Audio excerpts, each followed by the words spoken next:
Well, this is Wednesday, May the 6th, 2020, kickoff to the groundbreaking for the crossing. So it's a momentous day for us at Bedford United Church during a very significant time in our life. We're here this morning because we are officially turning the sod for the Crossing project, which is really exciting. This project is all about crossing boundaries and borders in our community and bringing people together in innovative new ways.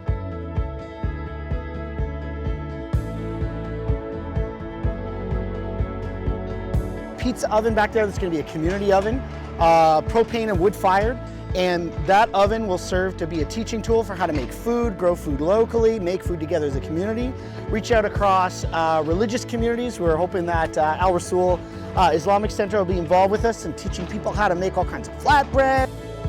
We're doing a whole deck here that's reclaimed wood from our property that we hope to have outdoor worship space that people could use whenever they want for community gatherings. And we've got plans of how to make a beautiful mural that gives back to the community there, a scatter garden for a memorial walkway, and then fill this place full of beautiful life-giving plants and flowers.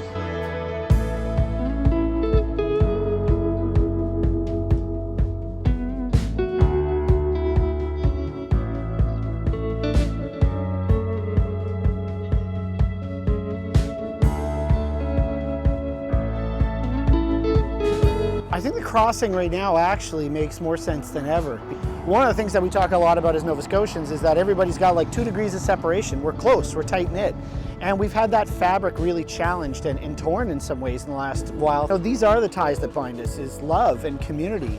Community itself is an essential service. And I think Nova Scotians have realized that, let alone Canadians in the world. And in the midst of everything that was going on, we didn't step back from being community. In fact, we stepped forward and leaned into it and said, this is something that we're not willing to sacrifice. We've got to find ways to connect together.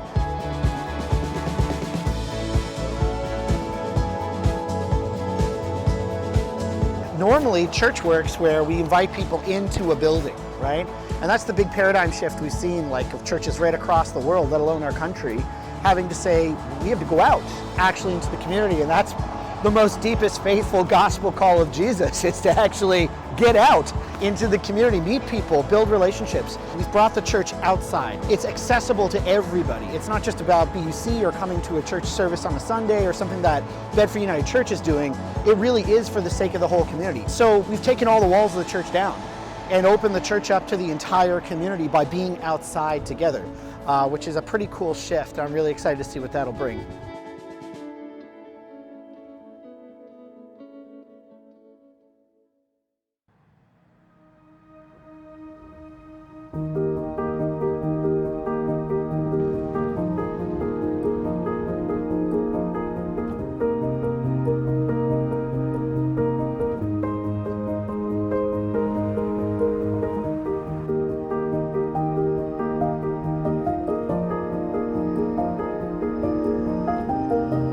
The story was born by the late June Boswell, who passed away on May 20th, a year ago.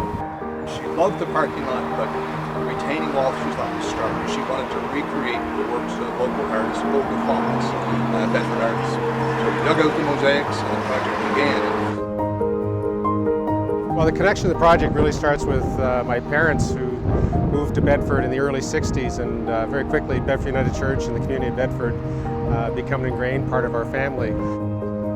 The Olga Fox sculptures, which were on this lawn for many years, were always kind of a point of interest for my mother, and she wanted to see it brought back to life in a contemporary way. The original ambition was to do a modern version of Olga Fox's work with the same kind of themes and passions that she had brought to it originally. And I think what's really wonderful is the church community that's come around this to really bring it from being a piece of public art to really being a public meeting space that features art and many other ways in which people can interact with the space. So this is just brown paper, but this is like really figuring out what the essentials would. So I'm just looking for a proportion. So I have the 12-inch square here, and you can see there's just a 1.5-inch border, and then I went to the inner squares here, and they're separated by, again, half of that. And these plaques are 3 inches by 9 inches, which is about the same ratio as 15 to 46. 15 times 3 is 45. So the proportions and stuff were kind of really working for me. I just did some math and I said 60 characters. Be able to choose 60 characters to put on your memorial plaque would be reasonable enough. And those are slightly under 60 characters, so that's a nice size. I was just really happy with the proportions. You want to just hold it up? Yeah, hold it up, see what we've got.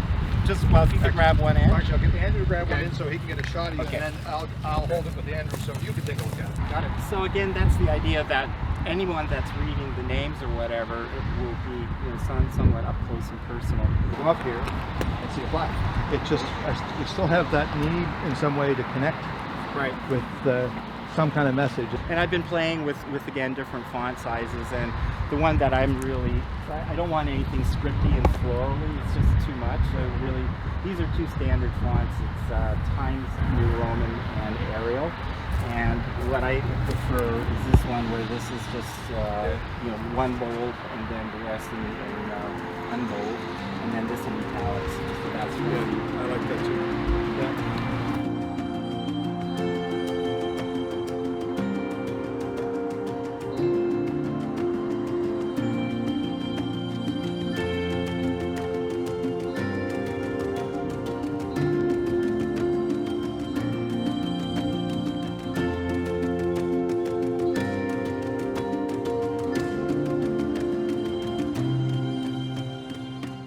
We've done a lot of digging in the last few weeks, getting the ground ready. The deck's been built. We're going to put some railings on that in the next few days. The crusher dust is put there. We'll need some rain to make that nice and solid, so it's a nice platform. The fire pit's going to go there sometime next week. The lighting is going to be done over the next few days. We're hooking Wi-Fi up so that the kids can have access to Wi-Fi. They can show a movie on the deck if they want. There'll be power on the deck for sound equipment.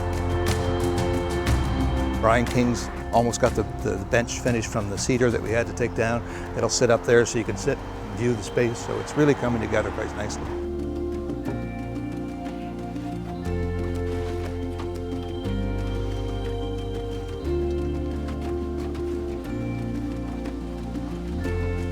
This will be secured eventually.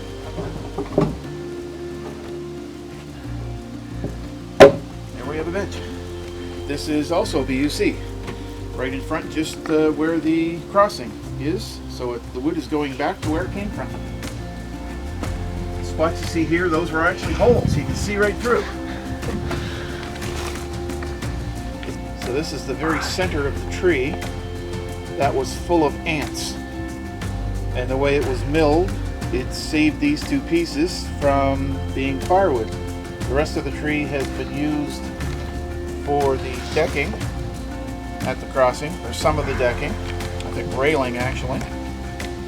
And this piece, I couldn't see it go to waste, so instantly I was thinking it could be made into a bench. And there's another piece that table I gave David Hart, and they really don't have a place for it. So that table is going to be regifted to BUC. It's made out of oak, this being cedar.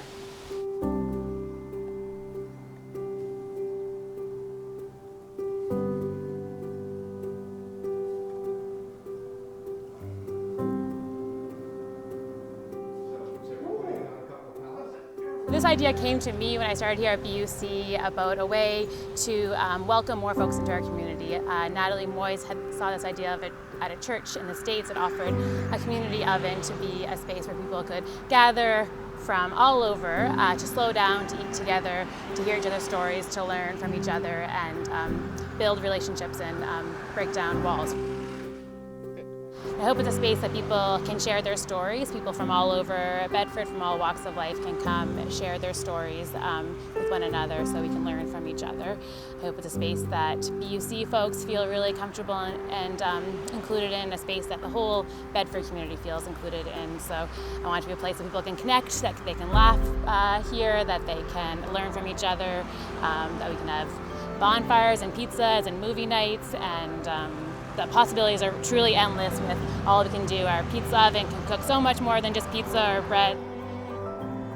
This idea of people coming together to slow down, to eat together, to learn each other's stories is important now more than ever in the world that we're living in, when people people are really longing for connection and community. So I hope that's a space that can be just that the old idea of people gathering in a space to cook together and to help feed each other can be a space here at Bedford.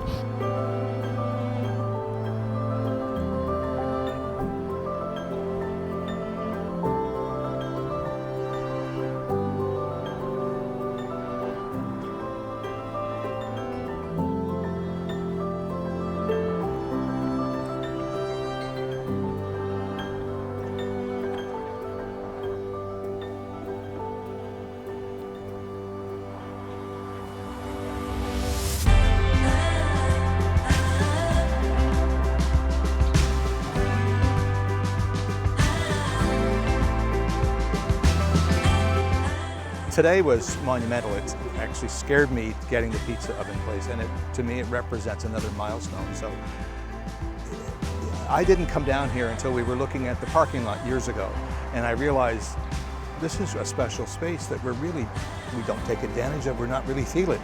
But when you work down here and you are part of this process, you've been here for a number of times, you really start to go, this place is an extension of what comes from Bedford United Church, and the spirit in me honors the spirit in you is alive here as well as it is in the church, so it just feels right. And then Peter Dykes has begun work on the artistic part of it, so that's really exciting part. When that comes to life, the 12 panels featuring the 12 different flowers that are familiar to Nova Scotia, it's going to be a beautiful sort of contemplative space for celebration and memory. Well, being an artist is like the weirdest thing in the world, because you make stuff that nobody's asking for and nobody may want. You're hoping you might even make some money out of it at the end of the day. But I love this process of like negotiations about, I bring a certain vision to it, and then Daryl has his point of view, and like right now I'm at this really funny literal crossroads about, is this the right paint to use? And I'm just going to err on the side of caution and test everything before I go any further.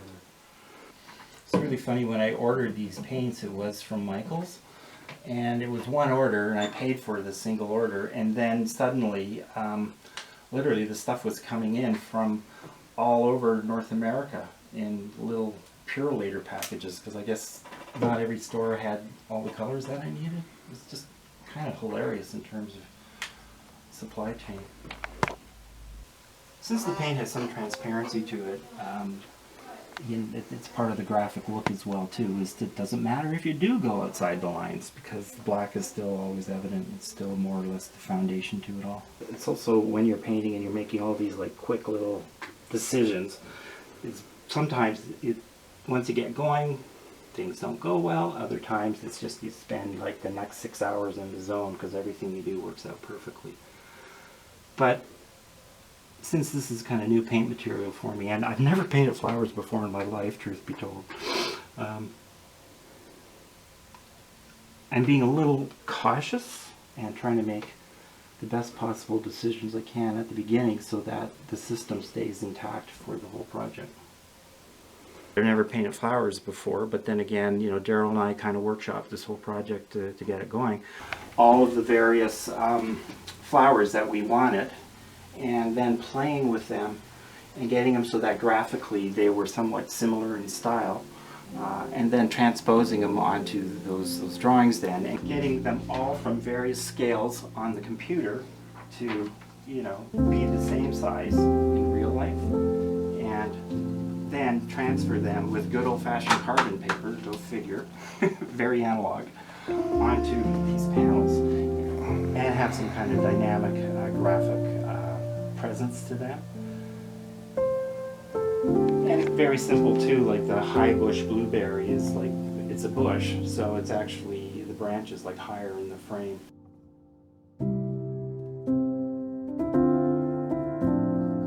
It's also fascinating to understand that this is a memorial wall, and the way, you know, flowers have always played in terms of death and culture, and also the Dutch still life paintings.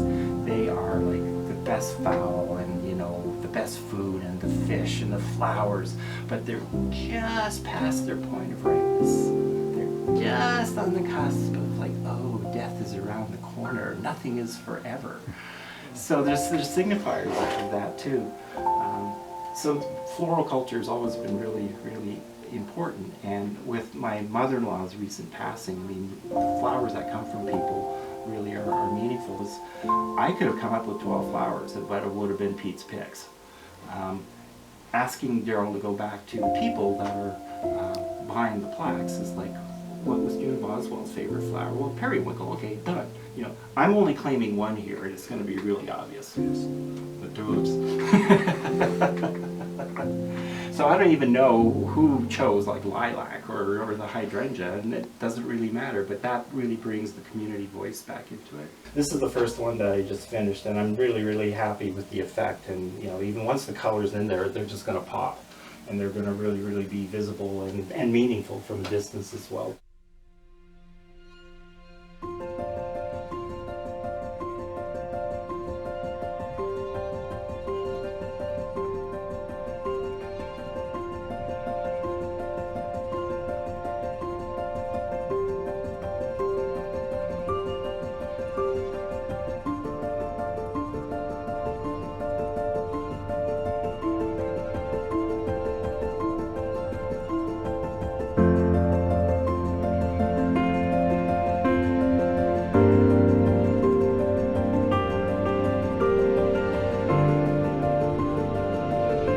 We're all hungering for you know, a very human interaction, and while I think it'll be interesting to bring this to life in these times, I think it'll serve an even more important purpose.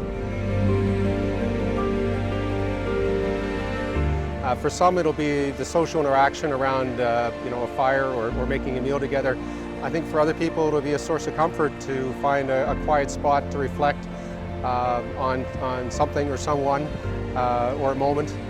So I think it's really, what's unique about the design is that it's really taken not only advantage of the space and what's here, but also to provide so many different types of possible experiences for people to enjoy.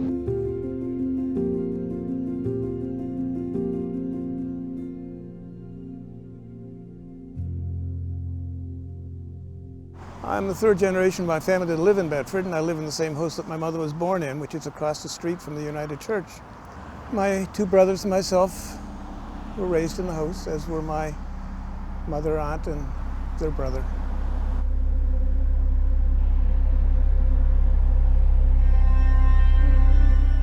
Right here, of course, the Robb house was torn down to make way for the United Church in the very early 1960s.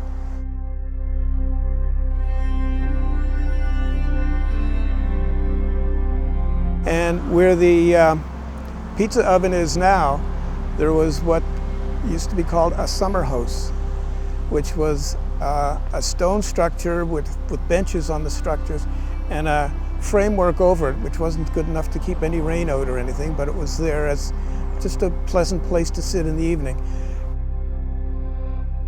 And the name was in the picture that is Colmanel, and that was Mr. Robb's mother's family, community in Inverness in Scotland.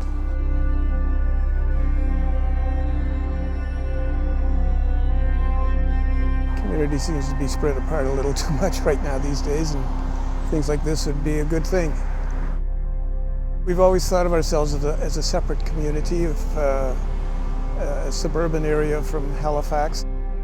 This sort of thing was something I think that would sort of solidify that or reawaken that attitude in most of the people who live here now who don't know too much about what went on before. And for churches to be reinventing ways to keep the community together and community activities going and everything, that's really good too, I think.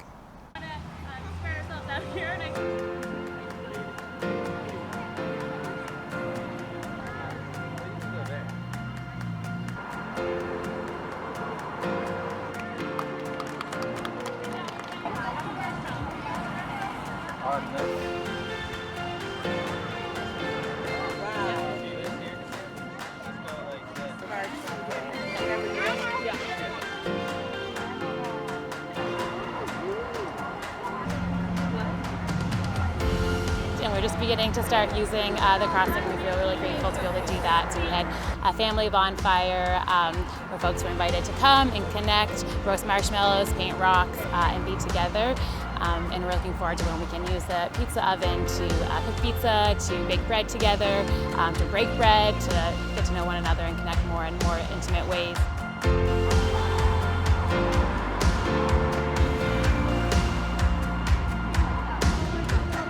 So when this project is finished and the goddess, that beech tree and that beech tree are lit at nighttime from the bottom up, it's going to be awe-inspiring as you drop by, and we hope that it'll spill into people's spirit otherwise, not just from a religious sense, but a community sense, and they'll start to go, this is important, that we need to be doing something. That's the ministry's mission, is to say, can we spread goodwill, but not only letting you use this as a community project, but just because of its position in the community and what it represents, all goodness.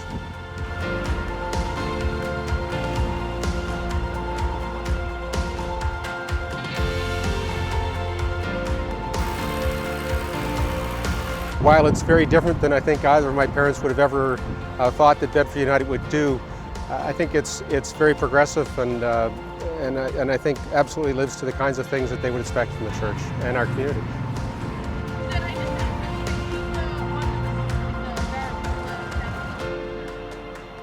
And it feels like the dream of this project has been lived out for June and for our vision with the bread oven, a space that all are welcome all the time. So it's been this amazing, really the only way to describe it is that the Spirit works in mysterious ways, that everything kind of lined up through the help of many people and through the vision of many people, that together with lots of help it could come to what it is today, and it feels like the Spirit was alive and working with us throughout this process.